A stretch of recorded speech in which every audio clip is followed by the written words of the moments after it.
date here on this video clip, January 10th, 2022, 9:50 a.m., January 10th. That's the actual date that I shot this.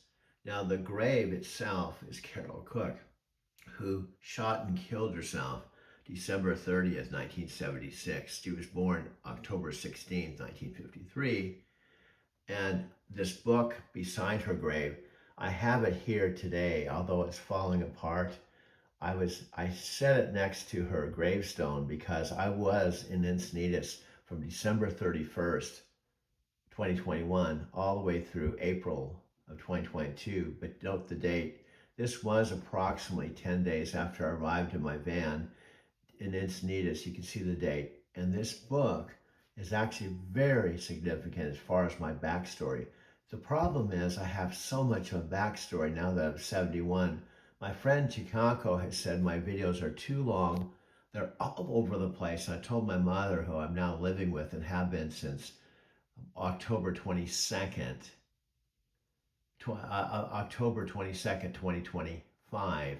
She's 90 well, she's 91 now, and I was 72.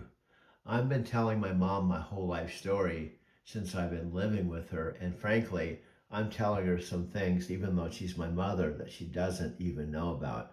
And she has told me I'm smarter than she thought I was. And also, she has told me I've led an interesting life and things that she didn't even know herself. Now, Carol is so far back. The one and only time that Carol met my mother and father was, I believe, Christmas Day, or it was around Christmas. You can see that Carol shot and killed herself December 30th, 1976. Obviously, the next day would be the 31st, and the next day after that would be the 1st. This was only a couple days before my mother's birthday, which she always celebrates on January 1st. So here's what she wrote in the book. To see the world in a grain of sand. Dear Doug, happy birthday, my dear friend. This book has much to say, even though it has few pages.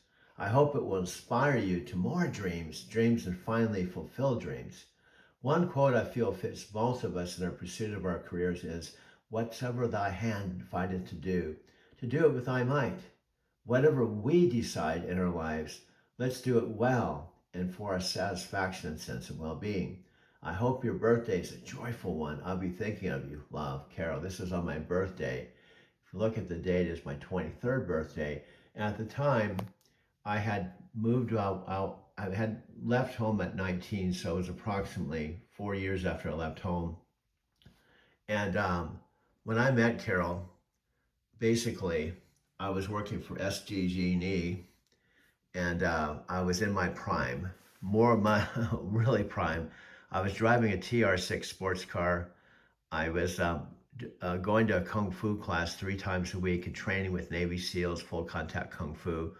My instructor, who has recently passed away, in a magical way, I got reconnected to him. His name was Ralph. He was in his late 30s when I was training, and I started training right around my early 20s. And I would stop training after Carol's death. She was a real pivot point in my life. She was a born-again Christian, and so was I. We went to a Presbyterian church in Solana Beach, and she was a surfer. She played the piano, and I met her originally at Stone Steps. That's why it's significant that it says to see a world in grain of sand. Now, when I returned back to Encinitas after I unexpectedly lost my job with night transportation after being employed almost a decade, I helped my mom clear out the house that's across the street from where I am now so that they could prepare it to sell.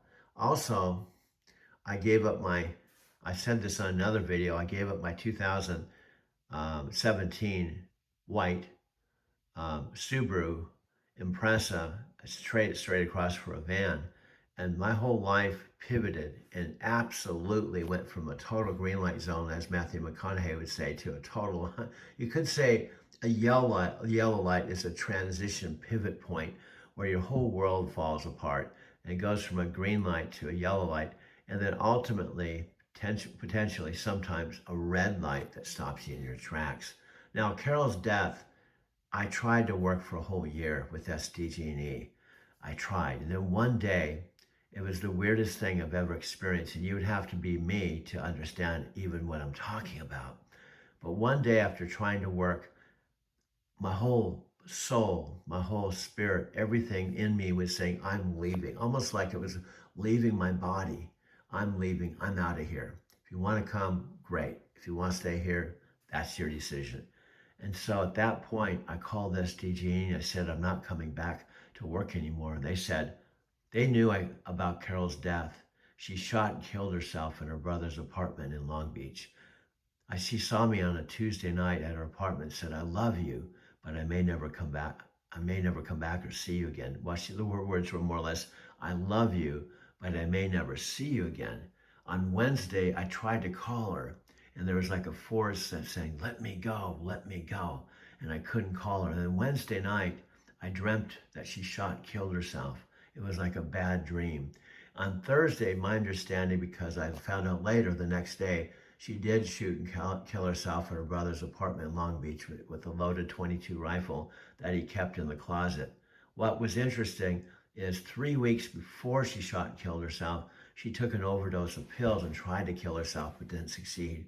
When I heard that, I raced up to the hospital in my TR6 and I saw her in a mental ward of the hospital under observation in a straitjacket. She was heavily medicated, and I tried to convince her that she had everything to live for. She ultimately got out of the hospital, and I spent much of the next 3 weeks with her, but I couldn't convince her that she had something to live for. I didn't know what happened. A magical thing happened related to Carol's death years later, and I've told my mom this story. I got a load with night transportation from Phoenix all the way to Buffalo, New York. And I asked my dispatcher, Sergio, if he'd give me a load that could drive and listen to music for a while. It was a load all the way on the other side of the United States. Now, I stopped, and how this is connected to Carol, I stopped at a little private truck stop southwest of Kansas City and St. Louis. And I was thinking of Carol out of the blue. And this was years. She shot and killed herself December 3rd, 1976. Now, I haven't driven with night transportation now 4 years, so this has to be about 5 or 6 years ago. Nevertheless, I was thinking about Carol, thinking about her. And then on my smartphone, my iPhone, I got a friend request. At that exact time, I was thinking of Carol. It was from her sister, I did not know, but it was from her sister, Cindy Cook. She sent me a friend request right when I was thinking of Carol. Well, when Carol and I went to see her sister in Seattle, I drove my TR6. It was the one and only road trip we took to see Cynthia in Seattle. She was married to someone back then, and this request, it looked like when I looked at the profile, this person was in St. Louis. I thought, could it be Cindy? So I accepted, and I still have it on my phone. As soon as I accept the friend request, there was a long, heartfelt letter from her sister that said, I've been looking for you for 40-something years, and I think I found you. And she said, you'd be proud of me. And she said in so many words, when Carol and you showed up in Seattle, I then understood why she loved you. And you'd be proud of me. I ended up remarrying, and you'd be proud of the life I've led. And when I talked to you about that, you just said, go for it. You had such a strong influence on me, even back when you and Carol visited me.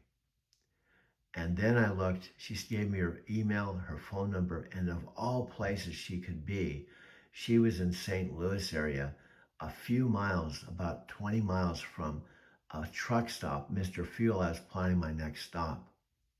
I called her on the way, and we talked for a couple hours.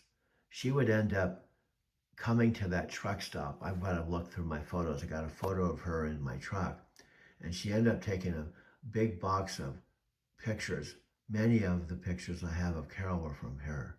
And we spent 7 hours together talking. We hadn't talked since the last time I saw Cynthia was when I fell apart and I was I went off the deep end and I would hitchhike from Encinitas to Seattle, Seattle to Portsmouth, New Hampshire. That was the last time she saw me. Now, she was well into her 70s and we met up. I didn't know how we would connect because I only really spent a little bit of time with her, but we ended up spending 7 hours together. And that wouldn't have happened if I hadn't got that load to Buffalo. Now, what's interesting, on that same load, I met up with one of my best friends who relocated from Denver to Buffalo. And because of that same exact load, I parked my truck near Buffalo where I delivered the load I was on. And I was able to spend some time with Pat Pendleton and her boyfriend Tim and see their new home on near Lake Erie. So I got to meet Carol's sister and I got to meet Pat and her boyfriend. I've got photos of all this, but I have to look through because I've got, I think, on not just this phone, I have photos on this phone and I have photos on this phone and I have so many photos. I make videos like this. I'm making this is 11 minutes and 12 seconds. When I push the stop button, this video will be available for this phone for iMovie, but I can also airdrop the phone to this phone.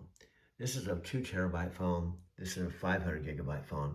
This phone I have that I'm videotape is about a 250 gigabyte phone. And then I have my speaker here, and then I have my big screen here. So I'm gonna go ahead and, my mom hasn't woke up yet, but I'm gonna go ahead and push the stop button and I'll be making this video right now.